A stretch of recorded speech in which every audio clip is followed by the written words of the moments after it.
Episode number 3 of playing What's in the Case. Welcome back, Troglodytes, to your daily dose of guitar information, the Trogly's Guitar Show. This is the final episode that I recorded while visiting Gary's Classic Guitars on my way to something special. That's right, all the fun we had these past couple of episodes, that's just on the way to the thing that I was going to. But first I wanted to share this other stool he has in his collection. Look at that, a flame maple top version. That's right, the seat's not just flame maple, it is a top over the mahogany base. That is one of my favorite stools that we've seen. You almost hate to put something on it. But check out this clock, it's a flying V body shape. That thing's even cooler. But we need to see what else is in here. So, over here, well, this one's actually from 1953 and is an L7C. He likes to specialize in these nice vintage pieces, especially the jazz archtop guitars. For example, in our first unboxing episode with Gary here, we took a look at some really cool Citation models. But check out the aging to this headstock. I think I had an L7P very early on in my channel's life. They're a little bit less expensive than the full-blown L5s. But now I'd imagine we've got some sort of a bass in this one. Yes, wow. Maybe this color's just starting to grow on me, or this is just a ridiculously nice example. I like the way that the red has kind of faded into an orange, but you have the really red looking tortoiseshell pickguard over here. And of course you've got all the cool covers over top of it too. That's just cruise control for cool. But outside of looks like a cable was laying against it in the case that marred the finish, it's actually really clean.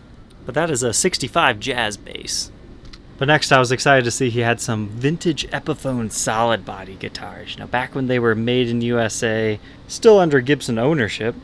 But man, it's been a while since I've had one of these in my hands. So at a Guitar Center, like probably 10 years ago, I had a Silver Fox Coronet, very similar to this, and I just fell in love with it. And now that I have one in my hands again, I realize why. I know they look kind of blocky in certain photos and angles, but in person, they're so rounded on the edge. I think that's why this model has a certain quality and charm to it, and why I was kind of upset that the new Epiphone solid bodies that Gibson was trying were a little bit blockier in that aspect. But that chrome P90 pickup cover is always really cool to me.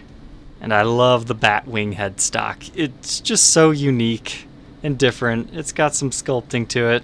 Is it the prettiest in the world? No, kind of looks like a weird finger. But it's got its own charm to it. This really kind of reminds me of the finish style of the mid-60s Melody Makers as well, when you get the cherry finish.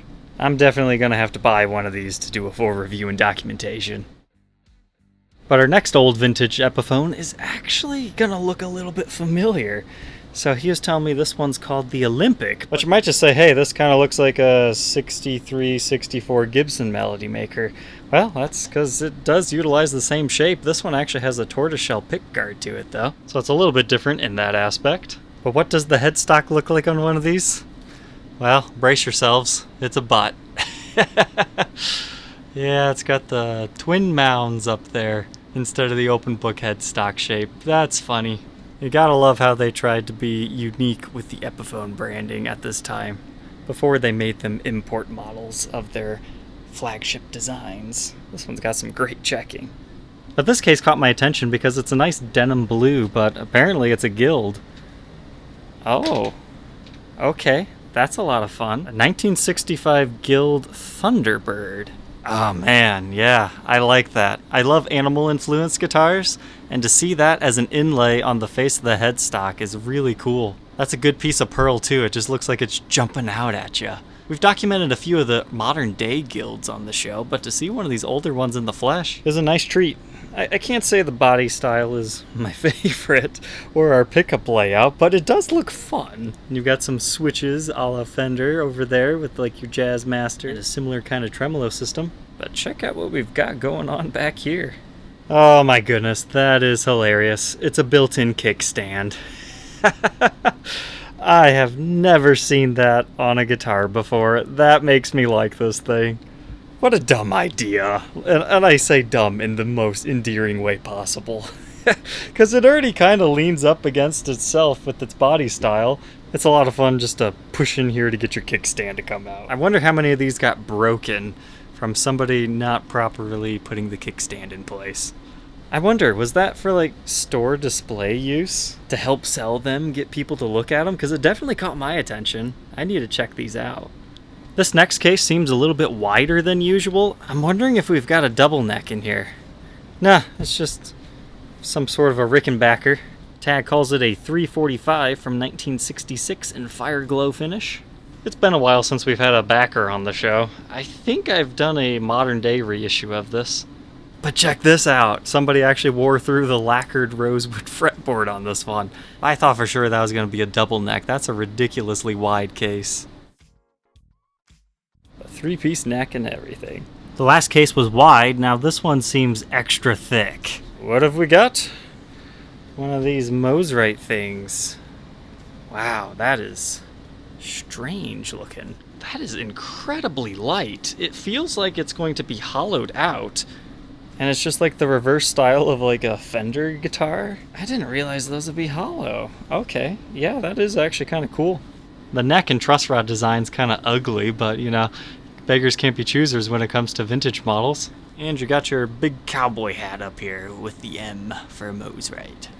I'm glad I'm digging into the weird stuff of his inventory because you just never know what you're gonna find. I saw Greco on this tag and got excited. Sometimes these things are weird and fun, other times they're violin basses. Darn, I was hoping it was one of their Les Pauls, but this looks like a Hofner style remake of a guitar. But I don't think I've actually held a hollow bodied bass before. But these are made in Japan replicas of other guitars, I guess you could say. Some are better than others. This one actually appears to be relatively clean in condition. But if they did anything right, it was the headstock. I like that design. Sloped up there, you got a cool little plate with your branding on it. This looks really natural sitting next to this old mic. Next up, we've got a really clean Telecaster. Unfortunately, my camera didn't catch the talk that they gave me briefing what it is, but they had just came in. They're like super really nice collector, ultra grade stuff. So if what you're seeing here interests you, feel free to reach out to Gary's Classic Guitars. These ones I didn't feel that weird having my white gloves on for because they are nice pieces. But you've got like some butterscotch blonde telly, and then you've got a beautiful Stratocaster here with what looks like a two-tone sunburst to me. But again, I'm not the most Fender-oriented guy in the world, but it's really clean. I think we've got time for two more before we need to say goodbye to Gary. I've been pulling down all these giant Lifton cases thinking I'd finally get a Gibson acoustic, but kept getting the archtop models. I think this time, yeah, there we go. I never get to see these things in person. An SJ200 from 1953. Love the way the pickguard is aged on this one. Because sometimes these can be really dark with your tortoiseshell material, but this one just reminds you of crushed autumn leaves. It works well with the whole flower motif they've got going on here. Big old mustachioed bridge. And of course, just like his archtops, these things are ultra fancy on the back and sides as well. Heel cap, 3-piece maple neck with the burst and the flame, and yeah, you can bet your butt it's got a stinger.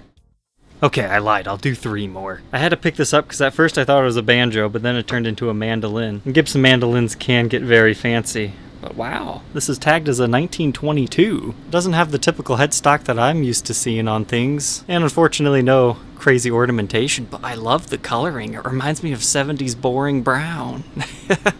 But the finish checking on it's looking really good, and then you get the yellowing of the lacquer giving it that golden hue.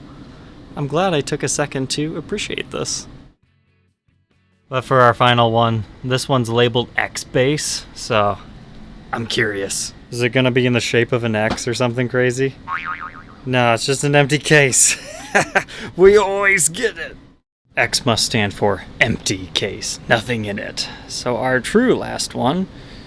Oh wow, that actually is quite gorgeous. So a J45 and a natural finish. Nope, my bad, it's a J50 from 1965. The aging of the natural finish is quite interesting on this one. It's got all the finish checking you could want. That spruce top plays a lot in the light as well. Then you get the complementary feature of our red pickguard there. I can see why people like the old Gibson acoustics. But that is going to wrap up our fun for this trip. Once again, thank you, Gary, for allowing me to come film your collection and inventory of guitars. Unfortunately, he got ill the day before I was coming, but he allowed me to do this solo. But if you guys enjoyed, maybe we'll visit him again and he can tell us the stories of his personal collection guitars. Because he had a lot of cool stuff. Like, here's this vintage pinball machine. It's got kind of a Western theme to it. He's got a whole bunch of amps if you're into amps. Unfortunately, I just don't know a lot about these, but I definitely noticed some of them. Like, you got the tweed Gibsons there, as well as a couple of Fenders. There's a lot of good stuff. Oh, and don't forget about the Simpsons pinball machine. But alright, Troglodytes, I hope you enjoyed. Don't forget to like, comment, and subscribe, and we'll catch you tomorrow on the next one. Take care. If you enjoyed tonight's episode, don't forget there's 3 other visits to Gary's Classic Guitars if you missed them. But if you've already watched those, you might enjoy the time I took a trip to a viewer's collection. I bought a lot of cool stuff from him, but he shared a lot of other boutique and vintage pieces with us then.